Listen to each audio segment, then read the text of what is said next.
जी, आज हम आपको लाए हैं चकवाल की एक बहुत खूबसूरत आबशार पे और इस आबशार का नाम है सिक्की आबशार। और ये काफ़ी पुरानी आबशार है, इसको आप कई दहाइयों पुरानी कह सकते हैं। कम से कम मुझे यहाँ पहली दफ़ा आए हुए ग़ालिबन 30 साल तो ज़रूर हो गए होंगे। चकवाल में इस तरह की दर्जनों आबशारें हैं, लेकिन उनमें से जो अक्सर हैं उन तक रसाई जो वो है कदरे मुश्किल है, यानी आपको काफ़ी दुश्वार-गुज़ार पहाड़ों में से पैदल चलना पड़ता है और लंबा सफ़र करना पड़ता है। लेकिन सिक्की आबशार जो है ये बिल्कुल एक सड़क के किनारे है, सिक्की गाँव है, उसी गाँव की मुनासबत से इसको सिक्की आबशार कहा जाता है।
ये जो आबशार है ये ताज़ा चश्मों के पानियों की आबशार है। बारिश में तो इसका काफ़ी ज़्यादा वॉल्यूम बढ़ जाता है, लेकिन बुनियादी तौर पे ये चश्मों के पानी से जो कि इधर आड़ा बिशारत के रास्ते में वाक़या है।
इस आबशार का पानी बाद में यहाँ से काफ़ी आगे जाके दरिया झेलम में शामिल होता है। इसके जो सराउंडिंग है ये एक बहुत तवील और काफ़ी बुलंद पहाड़ी सिलसिला है। इस वक्त भी यहाँ पर जो दर्जा हरारत है वो 10 से नीचे है और यहाँ बागात काफ़ी ज़्यादा पाए जाते हैं। आपने देखा होगा कि यहाँ जंगली फूल और जंगली फूलों के दरख्त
सब्ज़ों के मैदान और इंतहाई घने जंगलात और बुलंद पहाड़ी सिलसिले यहाँ पर वाक़या हैं।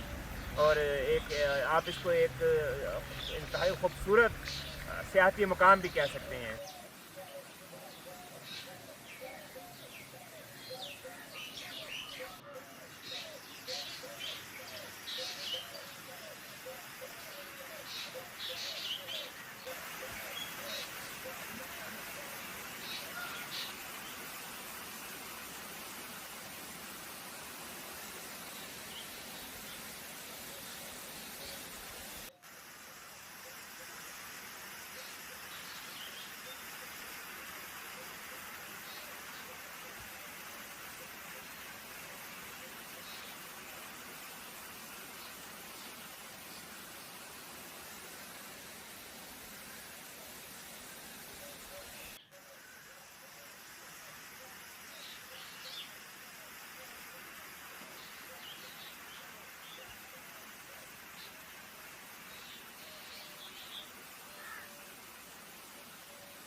तो चकवाल की खूबसूरतियों में से आज हमने आपके साथ एक और ख़ूबसूरती शेयर की है।